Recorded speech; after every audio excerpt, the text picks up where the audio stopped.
ತುಮಕೂರು ಜಿಲ್ಲಾ ಶಿರಾ ತಾಲೂಕು ಬುಕ್ಕಾಪಟ್ಟಣ ಹೋಬಳಿಯ ರಾಮಲಿಂಗಪುರ ಗ್ರಾಮದ ದಲಿತ ಸಮುದಾಯಕ್ಕೆ ಸೇರಿರುವ ಚಿಕ್ಕ ಹೋಬಳೆಯ ಎಂಬುವವರು 20 ವರ್ಷಗಳಿಂದ ಪಂಚರ್ ಹಾಕುತ್ತಿದ್ದ ಮರದ ಪೆಟ್ಟಿಗೆಯ ಅಂಗಡಿಯನ್ನು ದೇವ್ಕುಮಾರ್ ಹಾಗೂ ಮತ್ತಿತರರು 2021ರ ಆಯುಧ ಪೂಜೆ ಮಾಡುವ ವೇಳೆ ಅಂಗಡಿ ಮೇಲೆ ದಾಳಿ ನಡೆಸಿ ಪೆಟ್ಟಿಗೆ ಅಂಗಡಿಯನ್ನು ಧ್ವಂಸ ಮಾಡಿರುತ್ತಾರೆ ಹಾಗೂ ಚಿಕ್ಕ ಹೋಬಳೆಯನವರ ಮೇಲೆ ಜಾತಿ ನಿಂದನೆ ಕೂಡ ಆಗಿರುತ್ತದೆ. ಈ ವಿಚಾರಕ್ಕೆ ಸಂಬಂಧಪಟ್ಟ ಪೊಲೀಸ್ ಇಲಾಖೆಗೆ ದೂರನ್ನು ನೀಡಲಾಗಿತ್ತು. ಪೊಲೀಸ್ ಇಲಾಖೆಯವರು ಪೆಟ್ಟಿಗೆ ಅಂಗಡಿಯ ಧ್ವಂಸ ಮಾಡಿರುವವರ ವಿರುದ್ಧ ದಲಿತ ದೌರ್ಜನ್ಯ ಕಾಯ್ದೆ ಅಡಿಯಲ್ಲಿ ಪ್ರಕರಣ ದಾಖಲಿಸಿಕೊಂಡಿದ್ದು, ಸದರಿ ಪ್ರಕರಣವು ಶಿರಾ ತಾಲೂಕಿನ ನ್ಯಾಯಾಲಯದಲ್ಲಿ ವಿಚಾರಣಾ ಹಂತದಲ್ಲಿದೆ. ಈ ವಿಷಯಕ್ಕೆ ಸಂಬಂಧಪಟ್ಟಂತೆ ಚಿಕ್ಕ ಹೋಬಳೆಯ ಅವರು ತುಮಕೂರು ಜಿಲ್ಲಾಧಿಕಾರಿಗಳಿಗೆ ಮನವಿ ನೀಡಿರುತ್ತಾರೆ. ಈ ಮನವಿಗೆ ಸಂಬಂಧಪಟ್ಟಂತೆ ಶಿರಾ ತಾಲೂಕು ಪಂಚಾಯಿತಿಯ ಕಾರ್ಯನಿರ್ವಾಹಕ ಅಧಿಕಾರಿಗಳು ಸ್ಥಳ ತನಿಖೆ ಮಾಡಿ ಶಿರಾ ತಾಲೂಕಿನ ದಾಖಲಾಗಿರುವ ನಿವೇಶನದಲ್ಲಿ ಸದರಿ ವಿವಾದಿತ ಪೆಟ್ಟಿಗೆ ಅಂಗಡಿ ಬರುವುದಿಲ್ಲ. ಪ್ರಸ್ತುತ ರಸ್ತೆಗೆ ಹೊಂದಿಕೊಂಡಂತೆ ಇರುವ ಪೆಟ್ಟಿಗೆ ಅಂಗಡಿ ಜಾಗವು ರಸ್ತೆಯ ಮಾರ್ಜಿನ್ಗೆ ಬರುತ್ತದೆ ಎಂಬ ಮಾಹಿತಿಯನ್ನು ಮಾನ್ಯ ಜಿಲ್ಲಾಧಿಕಾರಿಗಳಿಗೆ ಪತ್ರದ ಮೂಲಕ ತಿಳಿಸಿದ್ದಾರೆ. 20 ದಿನಗಳ ಹಿಂದೆ ದೇವ್ಕುಮಾರ್ ಎಂಬುವವರು ಜೆಸಿಬಿ ಬಳಸಿ ಅಂಗಡಿಯಲ್ಲಿರುವ ಸಾಮಗ್ರಿಗಳನ್ನು ತೆಗೆದುಕೊಂಡು ಹೋಗಿದ್ದಾರೆ ಎಂದು ಪತ್ರಿಕಾ ಪ್ರಕಟಣೆಯಲ್ಲಿ ತಿಳಿಸಿದ್ದಾರೆ. ಈ ಪ್ರಕರಣದ ಬಗ್ಗೆ ಶಿರಾ ತಾಲೂಕಿನ ತಾಲೂಕು ಆಡಳಿತ ಅಧಿಕಾರಿಗಳು ಸ್ಥಳ ತನಿಖೆ ಮಾಡಿ ಈಗಾಗಲೇ ನೊಂದಿರುವ ದಲಿತ ಸಮುದಾಯಕ್ಕೆ ಸೇರಿರುವ ಚಿಕ್ಕ ಹೋಬಳೆಯನವರಿಗೆ ನ್ಯಾಯ ಒದಗಿಸಿಕೊಡಬೇಕೆಂದು ವಿಸ್ಮಯ ನ್ಯೂಸ್ ಕನ್ನಡ ಚಾನೆಲ್ ಮುಖಾಂತರ ಮನವಿ ಮಾಡಿಕೊಂಡರು. ಒಂದು ದಿವಸ ಆಯುಧ ಪೂಜೆ ದಿನ ಪೂಜೆ ಮಾಡಕ್ಕೆ ಬಂದಾಗ ನಮ್ಮದು ಗೋಳಿ ಮಗನೇ ನಂದು ಅಂಗಡಿ ಜಾಗ ನಮ್ಮ ಜಾಗ ಪೂಜೆ ಮಾಡಕ್ಕೆ ಬಂದಿದ್ದೆ. ಆಚೆಗೆ ನಡಿ ಅಂತ ಹೇಳಿ ತೆಳ್ಳಿಬಿಟ್ಟು ಎಲ್ಲ ಹೊಡೆಯಕ್ಕೆ ಬಂದು ಒಂದು 40 ಜನ ಬಂದಿದ್ರು. ಎಲ್ಲ ಅಂಗಡಿ ಎಲ್ಲ ಉಳಿಸ್ಬಿಟ್ಟು ಎಲ್ಲ ಹೋಗ್ಬಿಟ್ರು ಸರ್. ಎಷ್ಟು ವರ್ಷದಿಂದ ವ್ಯಾಪಾರ ಮಾಡ್ತಾ ಇದ್ರಿ? 35 ವರ್ಷದಿಂದ ಇದ್ದೆ ನಾನು. 35 ವರ್ಷದಿಂದ ಫುಟ್ಪಾತ್ನಾಗೆ ರೋಡ್ ಮಾರ್ಜಿನ ಜಾಗ ಹಾಕ್ಕೊಂಡು ಅವರು ನನಗೆ ಸೇರೈತೆ ಅಂದರು.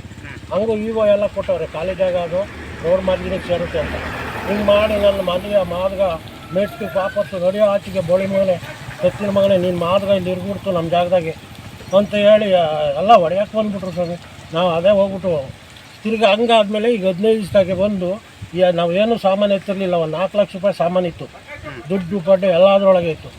ತಾಮಂದು ಅದ್ರಾಗೆ ಬಂದು ಅಂಗಡಿ ಎಲ್ಲ ಧ್ವಂಸ ಮಾಡಿ ಎತ್ತಷ್ಟು ನೆಲ ಸಮ ಮಾಡ್ತಾರೆ ಸ್ವಾಮಿ. ಹೇಳಿ ಅಳ್ಕೊಂಬಂದೇರಿ ಜಾಗಕ್ಕೋಸ್ಕರ ಇದು ನಮ್ಮದೇ ಜಾಗ ಅಂತ ಹೇಳಿ ಅವ್ರು ಪಂಚಾಯತ್ಕೇರ್ ಹೇಳಿ ಪಂಚಾಯತ್ಕೇರ್ದು ಅದೇ ಜಾಗನೇ, ಅವ್ರದೇ ಜಾಗನೇ, ಜಾಗನೂ ಅವ್ರದೇ. ಪಂಚಾಯತ್ಕೇರ್ ಅವ್ರು ಹೇಳ್ದಂಗೆ ಕೇಳಬೇಕು, ಜಾಗ ನಮ್ಮದು ಅಂತ ಹೇಳಿ ಪಂಚಾಯತ್ಕೇರ್ ಅವರು ಎಷ್ಟು ಹೇಳಿದ್ರು ಅವ್ರು ಪಂಚಾಯತ್ಕೇರ್ ಎಲ್ಲ ಊರು ಒಟ್ಟು ಎಲ್ಲ ಒಂದೇ ರೀತಿ. ಯಾವ ಪಂಚಾಯತ್?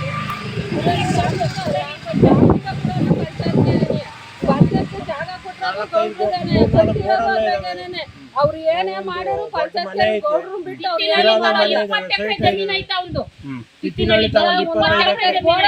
ಮನೆ ಎಲ್ಲ ಅವೆ, ರೋಡ್ ಗನಲು ನಂದೇ ಅಂತ ಕೇಳ್ತಾನೆ. ರೋಡ್ ಗನಲು ಕ್ಲೀನ್ ರೋಡ್ ಆಗೋನು ಎಲ್ಲ ಒಂದು ಮನೆ ಕಟ್ತಾನೆ. ಸಮಯವನು ಮನೆ ಕಟ್ತಾನೆ. ಅವನು ಯಾರು ಮಾಡ್ಕೊಟ್ರೋದು? ವಿಡಿಯೋ ಮಾಡ್ಕೊಟ್ರದು. ಅವನು 3 ಅಡಿ ಬಿಡ್ತಾನೆ ಅಳಿತಾನೆ, 3 ಅಡಿ ಬಿಡ್ತಾನೆ ಅಳಿತಾನೆ. ನಾವು ಅವತ್ತಿವತ್ನವರೆಗೂ ಸಹ ಅಲ್ಲಿಗಾನ ಬಿಡ್ಬೇಡ್ರಿ ಸಹ ಹತ್ತ ಹಿಡ್ಕೊಂಡು ಅಳಿರಿಂದ್ರೆ ಮುಚ್ಕೊಂಡು ನಿಂತ್ಕೊಳಮ್ಮ, ನಿನ್ಗೆ ಏನ್ ಬೇಕು ಅವೆಲ್ಲ ಎದ್ದು ಆಚಕೋಕ, ಇಲ್ಲೇನು ಮಾತಾಡೋದಿಲ್ಲ ನಿನ್ಗೆ ಅಂತ ಕೇಳ್ತಾನೆ ಅವನು. DSP ಅದೇ ಅವ್ರ ಹೆಂಡತಿ ಮಕ್ಕಳು ಅವ್ರ ಹಂಗಂದ್ರೆ ಕೇಳ್ತಾರೆ ಸಹ. ಅವ್ರ ಹೆಂಡತಿ ಬೆಲೆ ಐತೆ, ಮಾದಿರ ಹೆಂಗಸ್ರಿಗೆ ಬಡ ಹೆಂಗಸ್ರಿಗೆ ಬೆಲೆ ಇಲ್ವೇ ಸಹ? ಬಡವ್ರಿಗೆ ಮಾತ್ರ ಬೆಲೆ ಇಲ್ಲ, ಅವ್ರಿಗೆ ಅವ್ರ ಹೆಂಡತಿರಿಗೆ ಬೆಲೆ ಐತೆ. ಅವ್ರಿಗೆ ಯಾಕೆ ಅವ್ರು ಅಧಿಕಾರಸ್ಥರು ನೋಡು ಅವ್ರು. ಅದಕ್ಕೆ ಸ್ವಾಮಿ ಇನ್ನೂ ನಾವೇನು ಸಾಮಾನು ಎತ್ಕೊಂಡ್ ಬರಬಾರ್ದು ಅಂತ ಹೇಳ್ಬಿಟ್ಟು ಅಲ್ಲೇ ಬಿಟ್ಟಿದ್ವಿ ಸರ್.